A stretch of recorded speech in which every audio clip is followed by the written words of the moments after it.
Class third mathematics का chapter first है 4 digit number.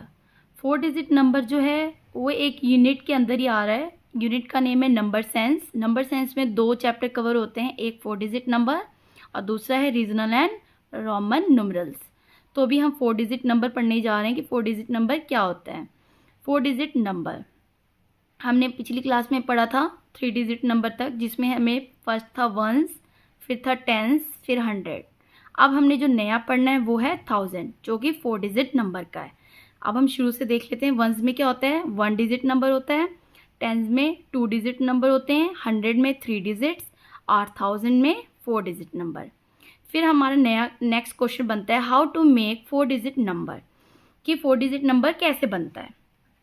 हमने पढ़ा है पिछली क्लास में कि 3 डिजिट का ग्रेटर नंबर होता है 999, जो आपको पता होगा बेटा। उसमें अगर हम 1 ऐड कर दें तो वो 1000 बन जाता है। जैसे यहाँ पे शो किया हुआ है 999 में जब हमने 1 ऐड कर दिया तो 1000 बन गया। और ये 1000 ही क्या है, 4 डिजिट नंबर है। ये 1000 ही 4 डिजिट नंबर है। और इसके बाद से जितनी भी गिनतियाँ स्टार्ट होती हैं, जितने भी नंबर स्टार्ट होते हैं, वो 4 डिजिट नंबर के अंदर आते हैं। कहाँ तक, जहाँ तक 4 डिजिट नंबर जो ग्रेटर है वहाँ तक। उसके बाद जब हम ऐड करेंगे तो वो 5 डिजिट नंबर बन जाएगा, जो 10,000 में कन्वर्ट हो जाता है। तो अभी हमारी क्लास तक तो हमें सिर्फ 4 डिजिट पढ़ना है, तो फिर हम वहीं तक पढ़ेंगे अभी। तो उसके बाद मैं आपको ये बता देती हूँ कि डिजिट के according small and greatest number क्या होते हैं। तो हमने देखना है कि 1 डिजिट शुरू से हम कर रहे हैं। अभी हम 1 डिजिट नंबर कहाँ से स्टार्ट होता है, 1 से लेके 9 तक होता है। 9 के बाद 10 आता है, जो कि 2 डिजिट का नंबर बन जाता है, इसलिए 9 तक ही होता है 1 डिजिट नंबर। तो इसमें सबसे स्मॉल जो है वो कौन सा नंबर होगा 1 डिजिट का, 1। और लार्जेस्ट कौन होगा, 9। फिर 2 डिजिट नंबर में क्या आता है, 10 से लेके 99 तक, क्योंकि 99 से अगर हम और ज़्यादा बड़ा कर देंगे तो 100 आता है, और 100 क्या होता है, 3 डिजिट नंबर हो जाता है। तो 2 डिजिट में सिर्फ 10 से लेके 99 तक ही कवर होते हैं। और इसमें सबसे स्मॉल क्या है, 10, और सबसे लार्ज क्या है, 99। इसलिए हम कह सकते हैं smallest 2 digit number is 10 and largest 2 digit number is 99। फिर आता है 3 डिजिट नंबर।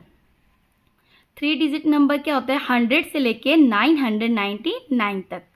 इसमें हमें पता है स्मॉलेस्ट 3 डिजिट नंबर 100 होगा और लार्जेस्ट 3 डिजिट नंबर 999 होगा। तो हम यहाँ पे लिखेंगे smallest 3 digit number 100 and largest 3 digit number is 999। अब नेक्स्ट हमारा है 4 डिजिट नंबर। 4 डिजिट नंबर में 1000, जो भी मैंने आपको बताया था हाउ टू मेक करके, वैसे ही है ये। तो अब हम करेंगे 4 डिजिट नंबर। 4 डिजिट नंबर क्या है, 1000 से लेके 9999 तक होता है। अगर इससे ज़्यादा हम करेंगे तो वो 10,000 बन जाएगा, जो 5 डिजिट नंबर होगा। इसलिए इसमें स्मॉलेस्ट 4 डिजिट नंबर क्या होगा, 1000, और सबसे लार्ज वाला वो 9999। तो यहाँ पे बेटा लिखना है smallest 4 digit number 1000 and largest 4 digit number is 9999। And next topic है अपना reading and writing 4 digit number, कि हम 4 डिजिट नंबर को कैसे रीड कर सकते हैं और कैसे राइट कर सकते हैं। यहाँ पे मैंने कुछ एग्जांपल हैं जो मैं आपको शो कर देती हूँ। जैसे यहाँ पे कितना लिखा हुआ है, यहाँ पे 1 2 3 4 डिजिट्स हैं, तो इसका मतलब यहाँ पे 1000 बन जाता है। जब फोर्थ जो हमारी डिजिट होती है वो अब 1000 में कन्वर्टेड हो गई है। तो यहाँ पे आप देखो बेटा, ये क्या बनेगा, 1000। अभी क्या बन गया, 1000। इसको हम ऐसे लिखेंगे 1000। नेक्स्ट है 1001। अब इसको हम कैसे लिखेंगे, 1001। नेक्स्ट है 1008। इसको हम लिखेंगे 1008। नेक्स्ट है 1015।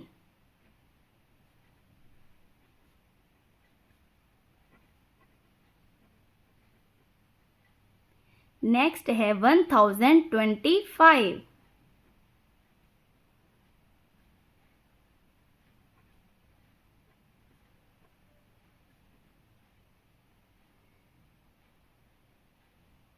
नेक्स्ट है 1230, 1230,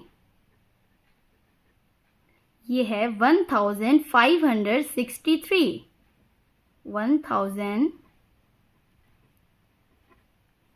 1563। ठीक है बेटा जी। फिर उसके बाद हमारा नेक्स्ट टॉपिक है, इस पहले जो ये मैंने आपको यहाँ पे गिनती को या काउंटिंग को जो मैंने राइट करके दिखाया है, इस तरीके से हम 4 डिजिट नंबर को लिख सकते हैं। बस इसमें 1000 जो एक नया वर्ड जुड़ गया है, 1000 की जगह 4, 5, 6 कुछ भी हो सकता है, बस आपको लिखने का तरीका होना चाहिए। बस इसी प्रकार हम क्या कर सकते हैं, रीडिंग और राइटिंग कर सकते हैं। फिर हमारा जो नेक्स्ट टॉपिक है वो है सक्सेसर एंड प्रीडेसर, कि सक्सेसर क्या होता है और प्रीडेसर क्या होता है। तो हम सबसे पहले करेंगे सक्सेसर। सक्सेसर क्या होता है बेटा, the number that come just after a given number is called is successor. कहते हैं किसी भी नंबर के जस्ट आफ्टर, मतलब उसकी अगली वाली जो नंबर होता है, एक नंबर है, कोई भी नंबर है, उसका अगला जो नंबर आने वाला है वो उसका सक्सेसर होगा। जैसे 5 का अगला नंबर कौन सा होता है, 6, तो 6 उसका क्या हो गया, 5 का सक्सेसर। 64 के नेक्स्ट नंबर क्या होता है, 65। 346 का नेक्स्ट क्या होता है, 347। 4321 का नेक्स्ट क्या होगा बेटा, 4322। तो अगर हम देखें अगर, तो सक्सेसर क्या होता है, कोई भी नंबर में अगर हम 1 जोड़ दें या 1 को प्लस कर दें तो वो क्या होता है, सक्सेसर ही होता है। जैसे 5 में +1 किया तो 6, 64 में +1 किया तो 65, जैसे 346 में +1 किया तो 347। तो अगर हमें सक्सेसर छोटे से शॉर्ट फॉर्म में बोलना हो तो हम ये कह सकते हैं कि जो नंबर हमें दे रखा है या जो हमें नंबर मिला हुआ है उसमें अगर हम 1 प्लस कर दें तो वो सक्सेसर होता है उस नंबर का। ठीक है बेटा। अब है प्रीडेसर। प्रीडेसर में क्या है, the number that come just before a given number is called it's predecessor, कि जस्ट बिफोर जो भी नंबर हमें दे रखा है उसके जस्ट बिफोर, उससे पहले जो नंबर आता है वो उसका प्रीडेसर कहलाएगा। तो 5 से पहले क्या आता है, 4। 64 से पहले क्या आता है, 63। 346 से पहले क्या आता है, 345। 4321 के पहले क्या आता है, 4320। तो देखा बेटा आपने कि प्रीडेसर जो होता है इसको भी हम शॉर्ट फॉर्म में अगर ये बोलें कि नंबर में अगर 1 माइनस कर दें तो वो उसका प्रीडेसर होता है उस नंबर का। जैसे 5 में से 1 माइनस कर देंगे तो 4 आ गया, 64 में से 1 माइनस कर देंगे तो 63 आ गया। तो इससे ये पता चलता है प्रीडेसर -1 होता है नंबर का और सक्सेसर +1 होता है नंबर का। तो नेक्स्ट हमारा टॉपिक है बेटा इंक्रीजिंग एंड डिक्रीजिंग ऑर्डर, कि इंक्रीजिंग और डिक्रीजिंग ऑर्डर क्या होता है। इंक्रीजिंग ऑर्डर पहले पढ़ेंगे कि इंक्रीजिंग ऑर्डर क्या होता है। जैसे एक हम पेड़ लगाते हैं, एक ट्री लगाते हैं, तो वो छोटा होता है पहले, फिर वो थोड़ा थोड़ा बड़ा होता है, फिर बड़ा होते होते होते एक बिग ट्री बन जाता है। तो कहने का मतलब उसकी ग्रोथ हुई, उसका इंक्रीज हुआ वो। तो जैसे कि एक स्मॉल बॉल है, फिर उससे एक बड़ा बॉल, फिर उससे एक बड़ा बॉल, फिर उससे बड़ा, फिर उससे भी बड़ा। कहने का मतलब ये चीज़ें बढ़ रही हैं, मतलब इंक्रीज हो रही हैं। इसका मतलब पहले छोटी, फिर उससे बड़ी, फिर उससे बड़ी, फिर उससे बड़ी, फिर उससे बड़ी। तो अगर इस ऑर्डर में अगर हम किसी चीज़ को रखें तो वो इंक्रीजिंग ऑर्डर होता है। जैसे हमारे पास कुछ नंबर्स हैं यहाँ पे दिए हुए, तो इसमें हमने अगर इसको इंक्रीजिंग ऑर्डर में लिखना होगा तो हम क्या करेंगे, सबसे पहले छोटा लेंगे। तो इसमें से हम चेक करेंगे सबसे छोटा कौन है, 2, फिर 2 के बाद 5, 5 के बाद 14, 14 के बाद 16, 16 के बाद 18 एंड 18 के बाद 23। तो ये क्या हो गया, इंक्रीजिंग ऑर्डर हो गया। फिर उसके बाद नेक्स्ट फॉर इंक्रीजिंग नंबर, कहते हैं अब ये तो था इंक्रीजिंग ऑर्डर, इसमें से हमने इंक्रीजिंग ऑर्डर बनाना था। अब है कि नेक्स्ट ये हमें दे रखा है, अब इसके नेक्स्ट बनाना है इंक्रीजिंग ऑर्डर, मतलब बढ़ते क्रम में बनाना है हमने। जैसे 5675, 5676, यहाँ पे आप चेक करो तो 75, 76, 77, 78 ऐसे से बढ़ रहे हैं। जैसे 5675, 5676, 5677, 5678, तो अब क्या आ जाएगा 79, 5679। फिर अगला क्या आएगा 5680, 79 के बाद 80, फिर 5681, फिर 5682। ठीक है बेटा। अब है डिक्रीजिंग ऑर्डर। अब हम कैसे बताएंगे कि डिक्रीजिंग ऑर्डर क्या है, जस्ट इसका अपोज। जैसे इसमें क्या था कि छोटी से बड़ी, बड़ी फिर बड़ी फिर बड़ी, तो इसका मतलब छोटे से वो बढ़ रहा था। अब क्या होगा, कोई चीज़ बड़ी है अब वो छोटी हो जाएगी, तो उसको हम क्या कहेंगे डिक्रीजिंग ऑर्डर। अगर हम एग्जाम्पल लें तो एक पेंसिल, पेंसिल पहले बड़ी होती है, जब हम उसको शॉर्प करते हैं तो वो छोटी होती है, फिर उसको शॉर्प करते हैं फिर छोटी होती है, होते होते वो एकदम छोटी हो जाती है, तो वो डिक्रीज हो जाती है, मतलब डिक्रीजिंग हो गई है। तो उस चीज़ को क्या कहेंगे डिक्रीजिंग ऑर्डर। लाइक एक बड़ा बॉल है, फिर उसको छोटा बॉल बन गया, फिर एक छोटा, फिर उससे छोटा, फिर बहुत छोटा, तो this is a decreasing order. ये क्या है बेटा उसका डिक्रीजिंग ऑर्डर। इसमें हम क्या करेंगे, सबसे पहले बिग वैल्यू, जो सबसे लार्ज वैल्यू होगी या लार्ज नंबर होगा वो पहले आएगा, फिर उससे छोटा, फिर उससे छोटा, फिर उससे छोटा, फिर सबसे छोटा, सबसे लास्ट में। तो ये क्या होगा डिक्रीजिंग ऑर्डर। जैसे अपना एक एग्जाम्पल है 4, 6, 3, 15, 18, 10 और 35। इसमें हमने क्या डिक्रीजिंग ऑर्डर में लिखना है, और डिक्रीजिंग ऑर्डर को लिखने का रूल तो मैंने आपको बता ही दिया कि सबसे पहले बड़ा, तो बड़ा कौन सा है इसमें 35, तो सबसे पहले आएगा 35, 35 से फिर छोटा 18, फिर 18 आएगा, फिर 18 से छोटा 15, फिर 15 आएगा, फिर 15 से छोटा 10, फिर 6, फिर 4, फिर 3। ठीक है बेटा जी। तो ये हमारा हो गया डिक्रीजिंग ऑर्डर। अब हमने लिखना है नेक्स्ट फॉर डिक्रीजिंग ऑर्डर। जैसे यहाँ पे दे रखा है, अब हमने नेक्स्ट लिखना है, उसको डिक्रीज करते हैं, उसको एक एक मतलब कम करते जाना है, हमने डिक्रीज करते जाना है। जैसे 4004, 4003, 4002, अब क्या बनेगा बेटा 4001, 4000, फिर 4000 से एक कम क्या होता है 3999, फिर 3998, सो ऑन। ठीक है बेटा जी। अब हमारा नेक्स्ट टॉपिक है place value and face value. अब बताना है कि प्लेस वैल्यू और फेस वैल्यू क्या होती है। प्लेस वैल्यू होती है, प्लेस का मतलब है जगह, किसी वैल्यू का किस जगह पे है उसके बारे में बताना ही प्लेस वैल्यू होता है, कि वो वंस पे है, टेंस पे है, या हंड्रेड्स पे है, या थाउजेंड पे है। तो जिस पे भी वो वैल्यू पड़ी होगी, जो भी डिजिट होगा वो जहाँ पे होगा वो उसकी प्लेस वैल्यू होगी। जैसे इसमें वंस की यहाँ पे वंस का क्या है, जैसे यहाँ पे एग्जांपल दिया हुआ है 7234, तो हमें पता है 4 इसमें क्या है वंस है, 3 क्या है टेंस है, 2 क्या है हंड्रेड्स है, 7 क्या है थाउजेंड है। ये डिजिट जो है एक एक अलग अलग करके हमने उसके प्लेस पे उसको हमने रख दिया है।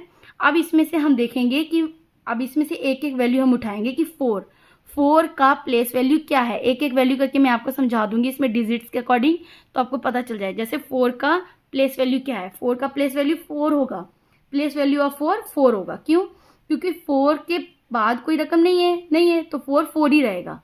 फिर उसके बाद आएगा 3 का प्लेस वैल्यू क्या है, 3 का प्लेस वैल्यू 3 का टेंस है, 3 टेंस है, तो 3 टेंस का मतलब क्या है 3 इंटू 10 मतलब 30। इसका मतलब 3 का प्लेस वैल्यू कितना है 30। हम ये भी कह सकते हैं कि 3 के बाद कितनी डिजिट्स हैं बाद में एक, तो एक डिजिट तो एक 0। ठीक है बेटा।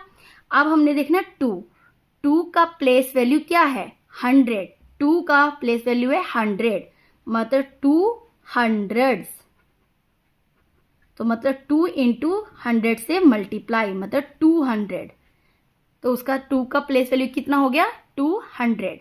और 2 के बाद कितनी वैल्यू थी 1 2 डिजिट्स हैं तो 2 डिजिट्स के 20। ठीक है बेटा, ये भी हम एक तुक्का है। फिर आता है 7 का प्लेस वैल्यू, ये 7 है, 7 कहाँ पे लाई कर रहा है 1000 में, तो 7000 इसकी प्लेस वैल्यू है, 7000 इसकी प्लेस वैल्यू हो गई। तो हम क्या करेंगे 7 इंटू 1000, तो क्या बन गया 7000, तो 7000 इसकी क्या हो गई 7 की प्लेस वैल्यू हो गई। और यहाँ पे अगर मैंने जैसे बताया था तुक्का मारना, 7 के बाद कितनी वैल्यू है डिजिट्स है 1 2 3, तो यहाँ पे 3 0 1 2 3। ठीक है, तो प्लेस वैल्यू निकालना बहुत ईजी होता है। और फेस वैल्यू क्या होता है? फेस वैल्यू यही होता है, जैसे 4 है ना, 4 का प्लेस, जैसे हम जो चीज़ निकालते हैं जिसका प्लेस, वही उसका फेस होता है। जैसे 4 ये एक फेस वैल्यू है। अगर हमें कहा गया हो 3 का प्लेस वैल्यू निकालो, तो 3 उसका क्या हो गया? Face value. 2 क्या हो गया? Face value. 7 क्या हो गया? उसका फेस वैल्यू, जिसका हमें निकालने को कह देते हैं। लाइक ये जो हम निकाल रहे थे ना, ये सारे के सारे क्या है? फेस वैल्यू ही है उसके। जैसे 4 क्या है? फेस वैल्यू, और प्लेस वैल्यू भी 4 है। 3 है फेस वैल्यू, और 30 क्या है? Place value. 2 है फेस वैल्यू, 200 क्या है? Place value. 7 क्या है? फेस वैल्यू, और 7000 क्या है? Place value. अब हमारा नेक्स्ट टॉपिक है एक्सपेंड फॉर्म। अब हमारा नेक्स्ट टॉपिक है एक्सपेंड फॉर्म। एक्सपेंड फॉर्म क्या होता है बेटा? किसी भी चीज को, किसी भी वैल्यू को एक्सपेंड करके लिखना, मतलब फैला कर लिखना, वो होता है एक्सपेंड फॉर्म। अगर हम इसको थ्योरेटिकल समझे तो क्या होता है? The sum of place value of the digits of numerals is called its expand form. कहते किसी भी वैल्यू का, किसी भी डिजिट्स का प्लेस वैल्यू का सम होना। अगर हम हर डिजिट्स के हमें कोई भी नंबर दे दिया है, उसके प्लेस वैल्यू को अगर हम ऐड कर दें तो उसका वो एक्सपेंड फॉर्म होता है। चलो एक एग्जांपल लेके मैं समझा देती हूँ आपको। जैसे 4444 है यहाँ पे, पहले तो हम इसका प्लेस वैल्यू बना देते हैं, क्योंकि उन्होंने कहा था ना कि प्लेस वैल्यू को ऐड कर दो तो उसका एक्सपेंड फॉर्म बन जाता है। तो ठीक है, हम उसका प्लेस वैल्यू निकाल लेते हैं। पहले 4 का हम निकालेंगे, ये वाले 4 का। 4 के बाद कितना रकम, जो मैंने तुक्का लगाना सिखाया था, 1 2 3, 3 है तो 30, 4000 बन गया। इसका कितना आएगा? 400, मतलब 4 के बाद कितनी रकम है? 2 प्लस 400। बोला था उसने सम, मतलब जोड़ करना है किसका? प्लेस वैल्यू का, तो हम वही कर रहे हैं। प्लस फिर इसका हमने देखना है, 4 के बाद कितनी रकम है? 1, मतलब 40। फिर 4 के बाद कोई रकम है बेटा? नहीं, तो इतना। ये उसकी एक्सपेंड फॉर्म हो गई। अगला भी हम करते हैं, जैसे 3 लिख लो। 3 के बाद कितनी डिजिट्स हैं? 1 2 3, तो 3 0, 3000। फिर 8 के बाद कितने डिजिट्स हैं? 1 एंड 2, 2 0, 800। फिर 3 लिख लो। फिर 3 के बाद कितने डिजिट्स हैं? 1, तो 1 0, प्लस 6 के बाद कितने डिजिट्स हैं? कोई डिजिट नहीं, तो नो 0। तो इसका मतलब ये इसका एक्सपेंड फॉर्म हो गया बेटा, ठीक है। एंड नेक्स्ट हमारा टॉपिक है कंपैरिजन ऑफ नंबर, कि नंबर को कंपैरिजन हम कैसे कर सकते हैं, कि वो बड़ा है या छोटा है या बराबर है, क्या वो उसके ग्रेटर देन है, क्या उसके लेस देन है, या उसके इक्वल टू है। तो वो हम कैसे पता करते हैं? जैसे कोई छोटी सी चीज़ है, एग्जाम्पल मैंने मान लो कि मैंने एक छोटा सा बॉल बनाया, एक छोटा सा सर्कल बना लिया, मान लो एक बड़ा सा सर्कल मैंने बना लिया। मैं उसको कह रही हूँ आप इसमें कंपैरिजन करो कि दोनों में से बड़ा कौन है, तो ये बड़ा है। जो बड़ा रहता है उसकी तरफ हमने मुंह खोलना होता है। दिख रहा है बेटा? उसकी तरफ मैंने क्या कर दिया? मुंह को खोल दिया। अब इसका ही एग्जाम्पल हम उल्टा ले लेते हैं। मान लीजिए यहाँ पे हम एक बॉक्स बना लेते हैं, एक हमने यहाँ पे बॉक्स बनाया, एक हमने यहाँ पे बॉक्स बनाया, और हम पूछ रहे हैं कि इन दोनों में से बड़ा कौन है। ये बड़ा है तो बड़े की तरफ मुंह खोलना है।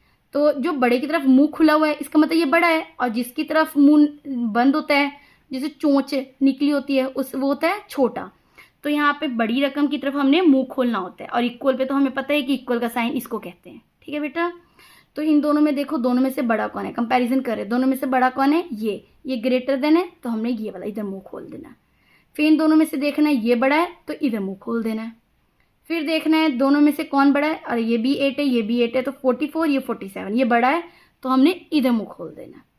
फिर 8075 दोनों इक्वल है, तो इक्वल का हमें पता ही है, इक्वल में हमने इक्वल टू का साइन लगा देना है, ठीक है बेटा। अब हमारा नेक्स्ट टॉपिक है ऑड एंड इवन नंबर, कि ऑड और इवन नंबर क्या होता है। ऑड नंबर क्या होता है? The number that can not be put into a pair, this number is odd number. जिस नंबर का कुछ भी पेयर ना बनता हो, जैसे पेयर मतलब जोड़ा, मतलब 2 का 2 पेयर है ना, 1 and 1 2, 2 and 2 4, 4 and 4 8, 3 and 3 6, ऐसे कपल्स बन जाते हैं, ठीक है। तो वो जोड़ा अगर ना बने, वो पेयर ना बने, तो वो ऑड नंबर होता है। अगर पेयर बन जाए तो वो इवन नंबर होता है। तो ऑड नंबर पता चल गया बेटा, जैसे 1 इसका पेयर नहीं बनता, 3 इसका भी पेयर नहीं बनता, 5 इसका भी पेयर नहीं बनता, 7 11 13 15 17 19 सो ऑन, बहुत सारे हैं। फिर even number, same even number में इसका अपोज ही हो जाएगा कि इसमें पेयर बनता है। The number that can be put into pair, जो पेयर में बन जाते हैं, this number is even number, इसको इवन नंबर कहते हैं। जिसमें मैंने आपको पहले बता दिया 2, 4, 6, 8, 14, 16, 20, 28, 24, सो ऑन 26, सो ऑन, बहुत सारे हैं बेटा, बहुत सारे, इन्फिनिटी तक। तो इसमें हम ये कह सकते हैं, अगर एक थोड़ा सा मैं और बताऊँ आपको, तो ऑड नंबर जो होता है वो 2 से डिवाइड नहीं होता, और जो इवन नंबर है वो 2 से डिवाइड हो जाता है। तो ये भी एक पहचानने का है। और बाकी तो मैंने आपको बता दिया, पेयर बनता है इसमें पेयर नहीं बनता। जिसमें पेयर बनता है वो इवन नंबर होता है, और जो इवन नंबर है वो 2 से डिवाइड भी हो जाता है। लेकिन ऑड नंबर 2 से डिवाइड नहीं होता है और इसमें भी पेयर नहीं बनते हैं। नेक्स्ट हमारा टॉपिक है स्किप काउंटिंग। स्किप काउंटिंग क्या होती है? स्किप काउंटिंग होता है बेटा किसी भी नंबर के बाद कितनी चीज़ों को हम स्किप कर करके लिखते हैं। स्किप मतलब छोड़ छोड़ कर। जैसे हमें यहाँ पे दिया हुआ स्किप काउंट इन टेंस, मतलब 10-10 छोड़कर आपने स्किप काउंटिंग करनी है। तो जैसे 3990 है, तो 90 के बाद इसको 10 स्किप करना है। तो 10 स्किप करने के बाद क्या बन जाएगा? 4000। फिर 4000 में 10 स्किप करेंगे तो 4010। फिर 10 स्किप करेंगे तो 4020। फिर स्किप करेंगे 10, फिर 4030, फिर 4040। हमने 10 स्किप कर दिया। अब हमारा नेक्स्ट टॉपिक है स्किप काउंट इन हंड्रेड्स, कि अब हमने 100 स्किप करना है। जैसे 1702, अब हमारा आएगा 1802। फिर 902, फिर 9 के बाद 100, मतलब 1019 है ना बेटा, ये देखो 18, 19, अब क्या बन जाएगा? 2002। फिर बेटा क्या आएगा? 2102, 2202, मतलब 100 स्किप कर रहे हैं हम। फिर नेक्स्ट है हमारा skip counting. Skip count in thousands, मतलब 1000 को स्किप करना है। ये इज़ वेरी इजी। इसमें 1000 कौन है? ये है 7562, तो 7000 को स्किप कर दो 1000 में, तो 8000 सेम रह गया पीछे का। फिर 9562, 10562, ठीक है बेटा। फिर 11562, फिर 12562। तो ऐसे ये बन जाएगा, ठीक है। तो इस यहाँ पे हमारा जो ये फर्स्ट चैप्टर है वो ख़त्म हो चुका है। तो ये फर्स्ट चैप्टर बस इतना ही है। उसके बाद हमारा है रोमन न्यूमरल्स, तो वो मैं आपको नेक्स्ट टॉपिक में करवाऊंगी, नेक्स्ट सेकंड चैप्टर में उसमें करवाऊंगी मैं आपको। तो अभी के लिए ये हमारा फर्स्ट चैप्टर यहीं पे ख़त्म हो गया है। तो ओके, थैंक यू।